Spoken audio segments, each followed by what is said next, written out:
Hello and welcome back to the first annual NM-DELT virtual conference. So here at the noon hour, we're going to be talking about EdReady implementation.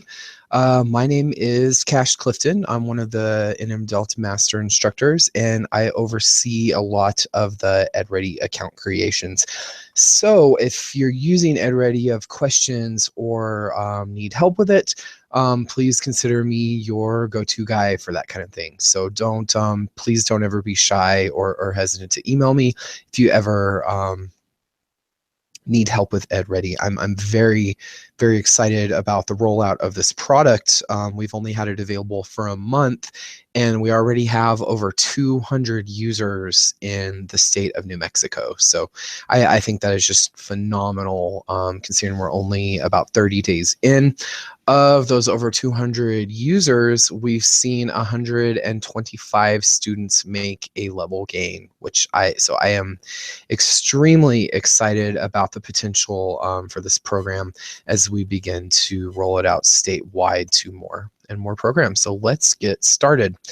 So what is EdReady? Well, I have a brief video here that will introduce it to you.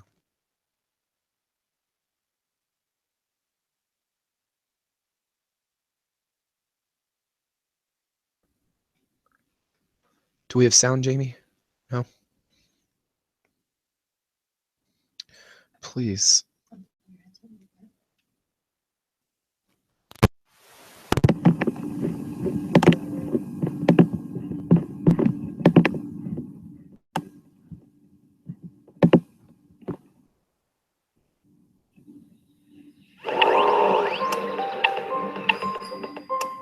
Look, we're all on different paths in life.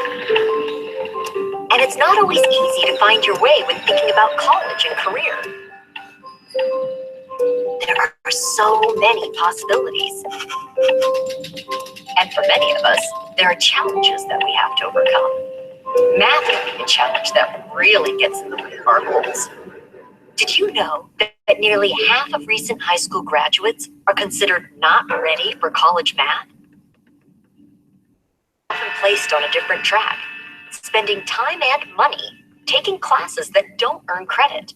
Of those who start college unprepared, only 20% will successfully graduate with a degree. And far too many students end up wasting precious time and money while their dreams of earning a degree fade away. But that doesn't have to be your story. If you're making a decision about your future, the first step is edready.org. It's free, it helps you personally, and it can be used by anyone. With EdReady, you can clearly see your options and gain the skills that make sense for you. Here's how it works. First, select a goal to tell EdReady where you want to go. Next, take a short self-assessment to find out what you may already know. Your results are presented as an EdReady score, showing what you should study and what you may be able to skip. EdReady score shows where you are right now in math.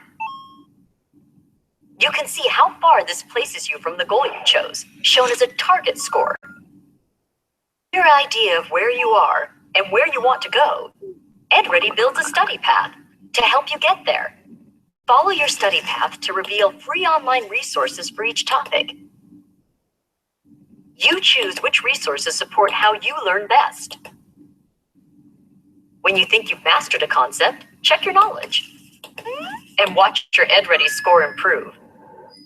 If you put in the time and use the resources provided, you can be ready for any goal you choose. EdReady gives you what you need to know to get you where you want to go. So, what do you want to be ready for?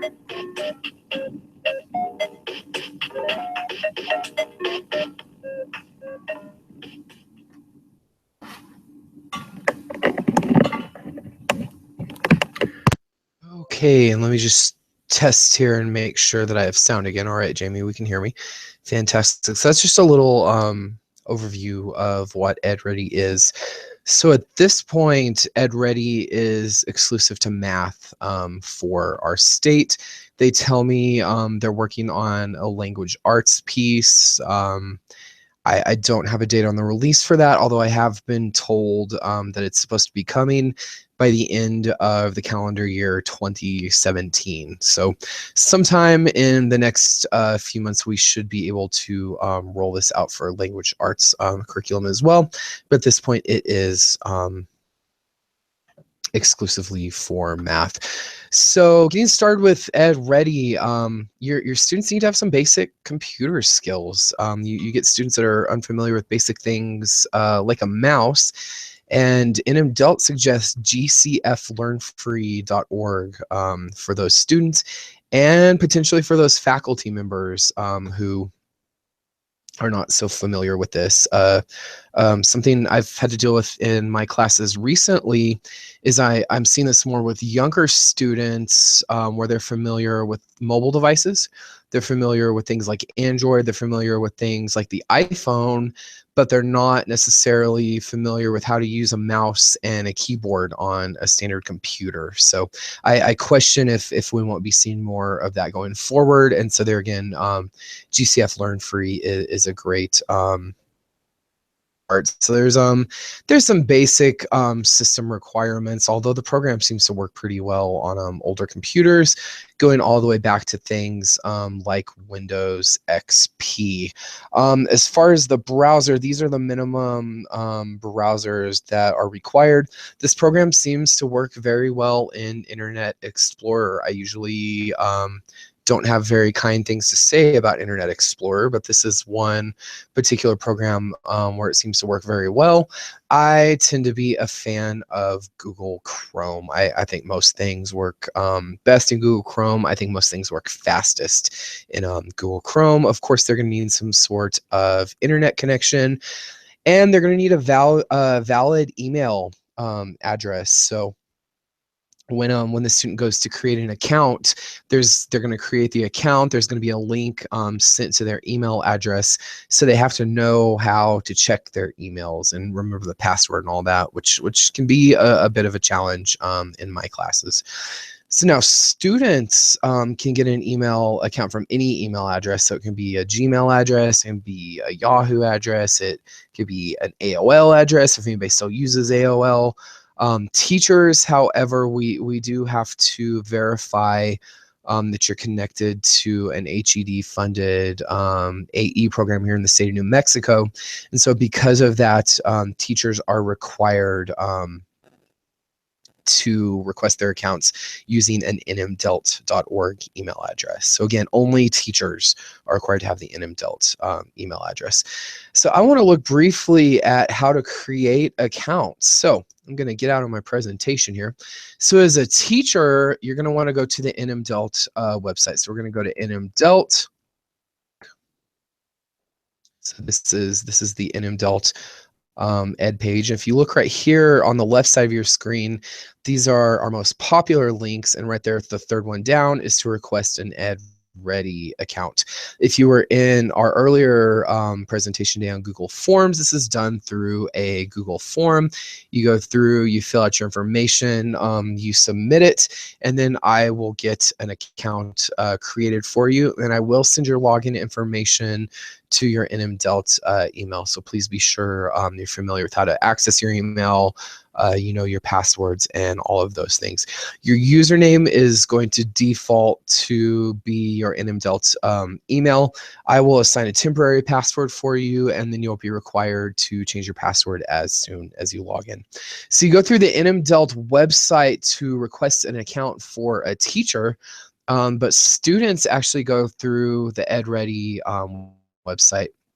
I'll point out something to you. There's a couple of different forms of EdReady. So there is edready.org. That's a free website that's available to anybody. and I don't recommend going through that website. So I do not recommend going directly to edready.org. The issue with edready.org is your students can create an account there, and they can work within their account, but you won't have the oversight as their teacher. You won't be able to control what they're working on. You won't be able to log hours, that kind of thing. So that is where you want to go specifically through the NMDELT EdReady website. So up here in my URL, it's nmdelt.org. So nmdelt.edready.org. This is going to be exclusive to our purposes here in the state of New Mexico. So let me open this up. And right here, so this is the NMDELT EdReady site. So you want to be sure up here in the top left-hand corner that you can see our NMDELT logo there to be sure you're in the right place. This is going to be where you as the teacher have more control in terms of the content your students work on. This is where you can track their hours. This is where you can track their progress. You can identify students who are behind. So pretty basic interface. That's one thing I really like about EdReady is I think it's very simple to navigate. So up here in the top right hand corner, this would be if you already have an account. So there again, the email address and the password you'll select. As the account administrator, I do not have the ability to reset your password. So if you forget your password, you're going to need to go through this link right here. Same thing with students. I do not have the ability to adjust student passwords. So if they forget their account, they're going to go through there. It's an automated system. They'll get a link through their email address to update the passwords. If your classes are anything like mine, it is a real challenge to get students to remember passwords. So be thinking of some kind of system where they can write it down, something that they'll remember. I just think that's a really good conversation to have with your students.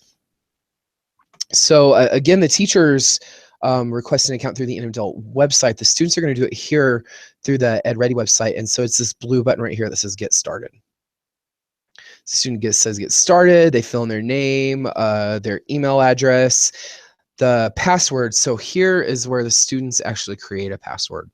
So on the teacher end, I'm going to assign a password for you that you're going to have to go in and change. The students from the very beginning are going to choose their password, and then they're going to enter their zip code and sign up for EdReady. Now notice there's an option to enter as a guest. And that's an option for anybody, anybody from anywhere in the world can come in here and enter as a guest on the website. Please be very clear with your students not to do that. If you enter as a guest, you'll have access to everything in EdReady, but it's not going to save your progress. As soon as that browser window that you're working in is closed, your information is going to be gone forever. And so this is where we want students to sign up so that their progress is saved. So that is how you create the account for EdReady. Again, they go through, they fill out that form.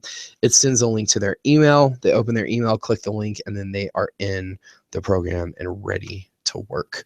Pretty simple overall interface as far as I'm concerned. So there's where you log in after information. Again, it's this little button in the top right-hand corner of your screen that is going to say log in. So here are the instructions for doing that. Okay, so for the first time students log in, so students have created their account, they've entered their username, which is their email, and their password, and it is going to say, welcome to EdReady. EdReady will help you prepare for college and career goals. And it's going to say, have you been given a key? The key is the way that they can get specifically into your class. So when you go in and you create your class within EdReady, it's going to generate a key that you can give to students. That way you can be sure that they are in the right spot. Now, when I say class, I'm really referring to goals in EdReady speak. So if you see EdReady refer to goals, or you hear me referring to goals, think of it like a class. It's really a group of students overseen by an individual teacher. So what I suggest doing is going in, creating your own goal. That way you can sort of organize your students and your classes however you want to. But there's also going to be this link down here to go ahead and get started, and that's going to be where students can get started with public goals. Now, public goals, that's where it's not separated by class. These are just large spaces where a large number of people can go to work. We ultimately envision having some public goals specific to different careers. That's still in the process. But if a student goes in there through that Get Started button, they go to the public goals, they're only going to see one public goal at this time, and that is going to be labeled STEM math. So if a student goes in there to the public goal and they select STEM math, that's where it's going to take them. The STEM math goal, it is very broad. It covers a lot of information. It's going to go as low as kind of first grade concepts. It can teach them basic addition, basic subtraction. It can take them all the way into trigonometry.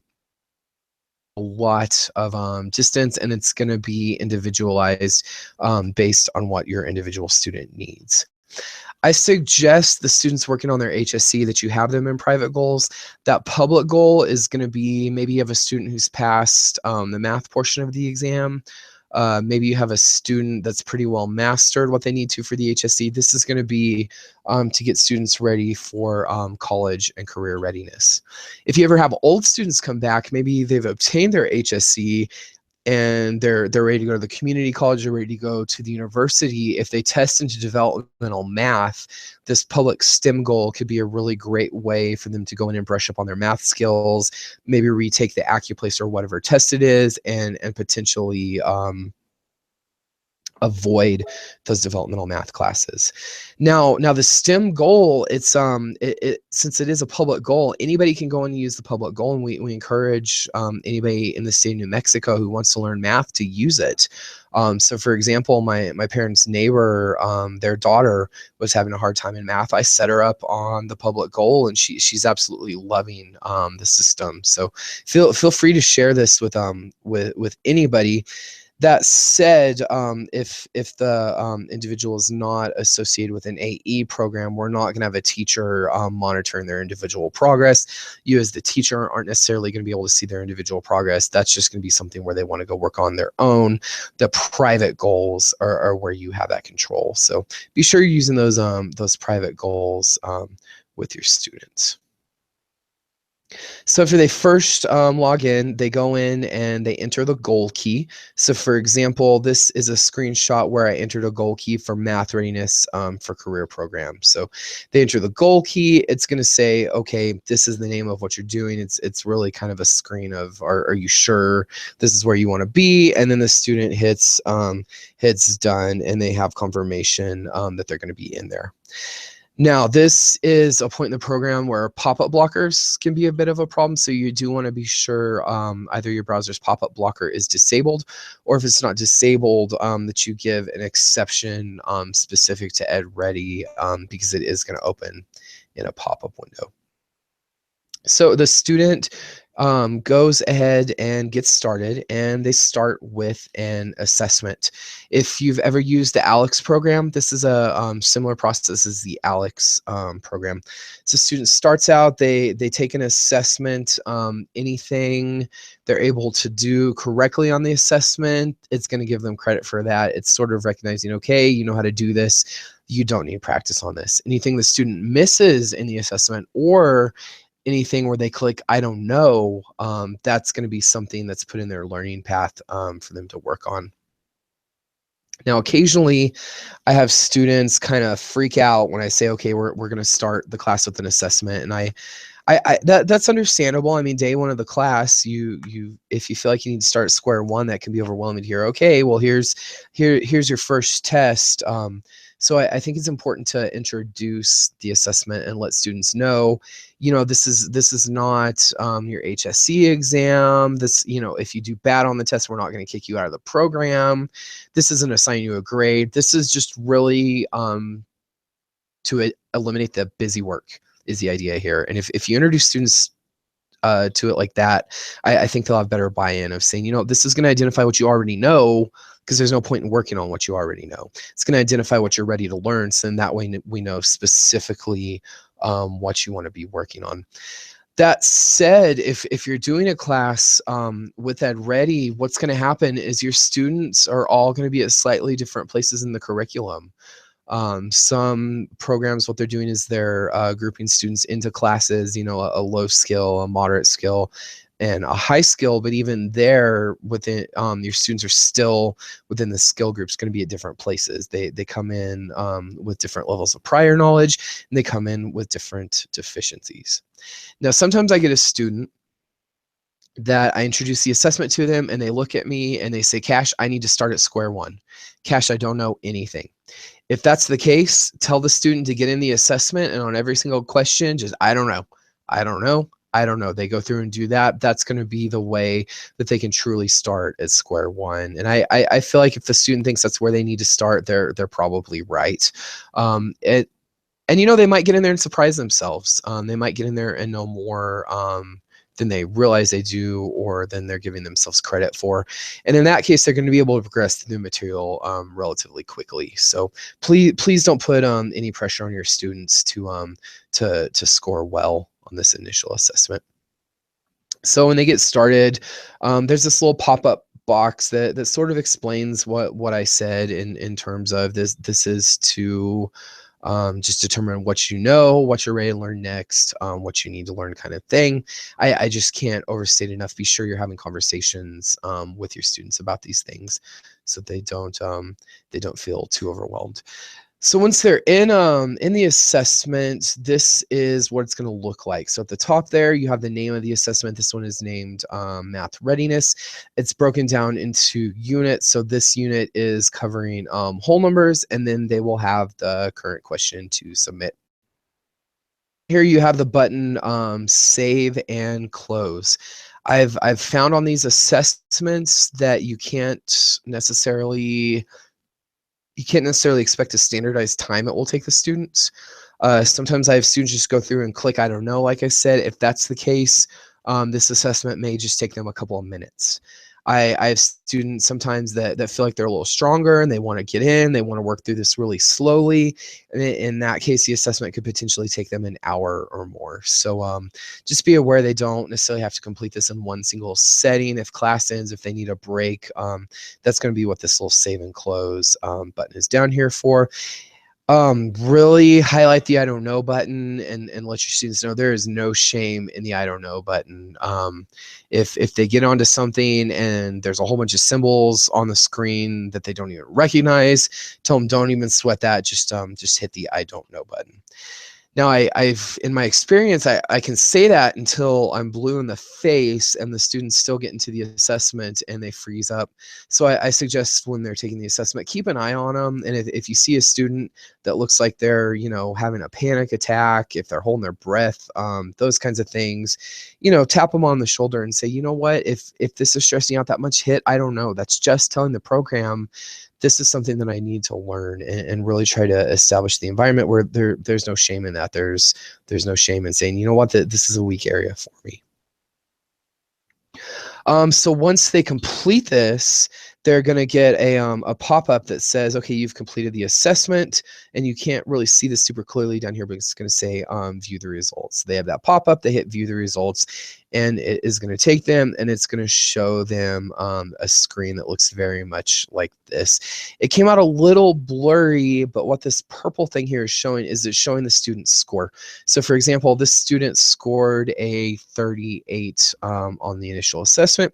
It essentially means that of the content that you built in here, they knew 38% of the material. We have it set up that we want them to get to 90% mastery. So that 38, we want to get that up to 90 for the student to be ready to move on to the next batch of content. That said, once the students reach that 90, that's probably a good place to test them. So if you're using the TABE test, you might want to refer them, okay, you've hit the 90, you've hit your target. Probably a good time to check and see if hopefully they made a level gain. The NMDELT project, we want to build some data as we go through this and actually verify if we do have that validity where reaching your target score in EdReady corresponds to a level gain. So we'll be watching that as we go. So again, this is called math readiness down here. This is just a breakdown of the individual units where students can see what they're ready to learn. So you can see the bar here in yellow. That's something the student is ready to learn. Down here, these are in red. That's something saying, no, the student is not ready yet. There's a bit of a progression built in where they need to be able to do this level before they're able to go on to the next level. So lots of nice little diagrams within EdReady there. So let's see, that appears to be the same graphic. Let me go forward. So here's a little better view of what you can see when the students are actually in their working. So this is the score bar up at the top. So for example, the student scored a 44 and their target here is 100. Now NM has built some curriculum within EdReady. We've titled them as AE Level 1, AE Level 2, and so on. We've essentially worked to align these with the NRS and CCRS standards. And so we have all that curriculum kind of preloaded into the system with you there. Right here, we have what the students can work on. So there's fractions and mixed numbers. We have down here factors and primes, that kind of thing. So the student can go ahead and take the unit test. You can sort of think of that as a post-test here in EdReady Speak. Not necessarily something they want to do until they reach the target score. I suggest having them focus more on the individual units down here. So like factors and primes, if they're ready for that, you have this little button here. It has an icon like a textbook. That's where they can learn and get a variety of lesson formats, get some practice, and hopefully master some of those. And then we have tests for those individual pieces. Now, the student doesn't necessarily have to test on each individual piece. They can test on the individual pieces if they're feeling a little shaky on that particular concept, or you can just hold off and have the student do the full unit test. So here's a little closer view of that. So what I want to point out here is between the 44 and the 100, we have these little arrows here, and those little arrows represent steps in the content. So for example, this person has clicked on this first little arrow here. It's brought down this little menu down here where we can see fractions and mixed numbers. You know, if you go and you click on the next arrow, it's going to bring down information about what's in that little unit. And as they master things, as they work forward, you're going to see their target score increase, and you'll see fewer of those little subunits listed in there. So notice up here, they do have the option to email and print what they're doing. So sometimes students like to have something physically on paper.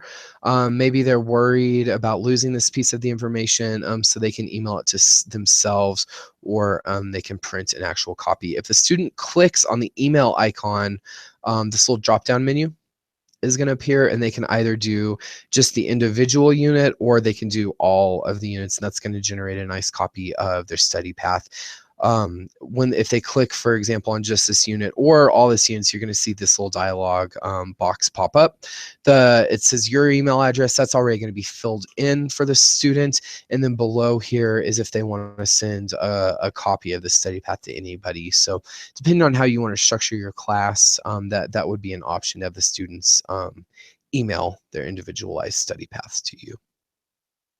So they're working in EdReady. So for example, a student clicks on the topic we had back there, factors and prime numbers. They can see the status of the current topic. You'll see kind of a little bar here that'll move as they go. And then you get the nice little subtopics down here in the arrows. So factors and primes is the bigger unit. And then you have these nice little subtopics that the students will work for. There's 4, for example, on here. And there again, they have this nice learn button where they get the resources to actually learn the material. And then here where they can test on the individual units. Once again, I don't think it's really necessary to have them test on the individual units when they can take the nice big post test at the end there. So let's see. So teachers, when you're working behind the scenes, once again, there are public goals. There are also private goals. You want your students working in private goals so you can oversee things. Like I said, public goals are available to anybody in the state. Private goals are what you're teaching for your class. Now, I did reference that we've got some preloaded curriculum in here. aligned to NRS and CCRS. And here's just a nice little link so that you can see what we're doing. This is just kind of an overview. So we have the NRS level 1, NRS level 2, 3, 4, 5, and 6. And notice we have built in a fair bit of overlap in there. We have the overlap built in, so as the students progress forward, they're going to be assessed to make sure they didn't forget any information. And then we have here in the assessment detail where you can see more specifically. So for example, under the introduction to whole numbers unit, that's going to break down into place value, rounding, and comparing whole numbers. Those things are only contained in NRS level 1 and college readiness. So this college readiness goal, this is what's listed as the STEM math goal in EdReady. And I just want to point out this college readiness, like I said earlier, it contains everything there that's available nearly. And so we do have some trig options in there as well if you have students interested in going that far ahead. So reports, there are lots and lots of pieces of information that could be generated within reports for you to monitor what your students are doing. It can be really nice for reporting purposes. So all of the EdReady reports fall into two general areas. There are the assessment specific reports. Those are customizable. When you can go in, you can create filters and kind of customize the information that you want to see in there. And then there are also summary reports. The summary reports, from what I found, are a little bit more basic. That's where you can see student rosters and enrollment ports. Now, one thing that's a little different here, I'm used to systems where there's a button to download the report as an Excel spreadsheet or something like that. And EdReady can do that, but what they call is email table data. So if you want an Excel spreadsheet, if you're using Google Sheets, that's where you're going to do email table data. You can send a copy of the report to your email, and then you can open that and save it through Excel or Google Sheets. So that's essentially my introduction to EdReady. When you do create an account, I'll send you some information that goes through this in more detail. There's a much longer slideshow presentation that you'll have access to. We've also created sort of a EdReady guide for New Mexico teachers through Google Docs. I'll send you a link to that as well. So I don't have access to the but you can give comments in through YouTube. So let's see, Jamie, what do we have? Let's see. So it looks like we have a question. Do we have to ask our director to use this? When in doubt, yeah, I would talk to your director if you're concerned about there being cost to the program. That's not going to be a problem. This is going to be free through NMDELT as long as you are funded by a HED-AE program. But yeah, if in doubt, by all means, talk to your director. And if they have any questions, they can get in contact with me and Tina Height if necessary. She's our DELT program manager. Any other questions?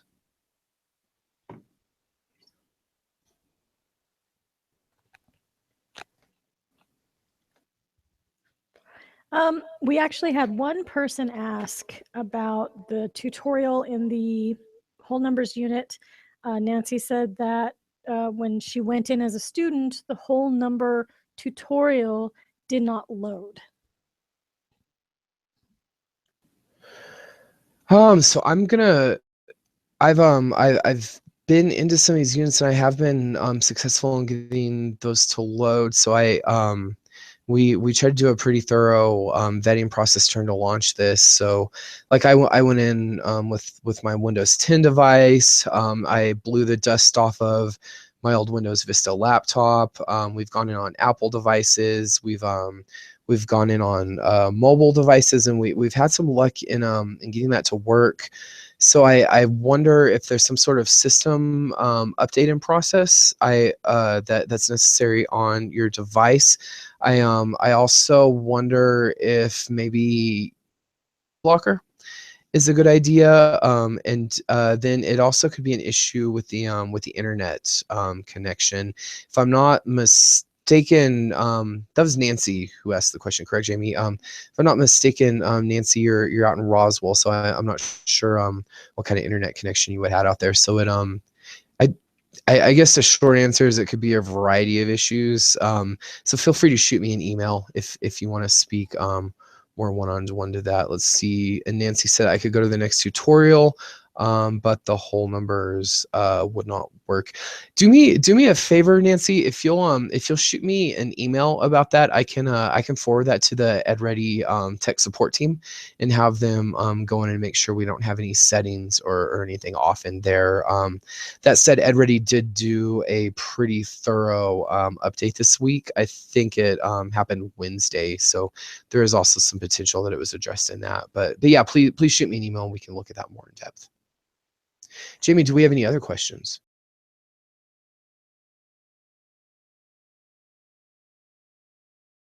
Well, fantastic. So feel free to request an account. If you're interested in using this, reach out to me individually. If you need support with this, let's see, I think I have my email address here on the screen. Yep, there it is, cclifton4 at nmdelt.org if you want to look at this in more depth. I'm very excited about this program, though. I think it's pretty user friendly. They keep the screens nice and simple. There's not a lot of submenus to click through, and for the most part, my students have been liking it. We had a student a couple of weeks ago concerned about getting in trouble for spending too much time in the system, and I just cannot imagine a better problem to have. So definitely check these things out, and I really appreciate your attendance. Keep in mind that we are recording all of our sessions today, so that page that you initially clicked into, if maybe you missed part of a session, if there were two sessions going on at once that you wanted to watch, those things will be available to you. So thank you guys so much for your time, and we will be back at 1 o'clock with our next round of presentations.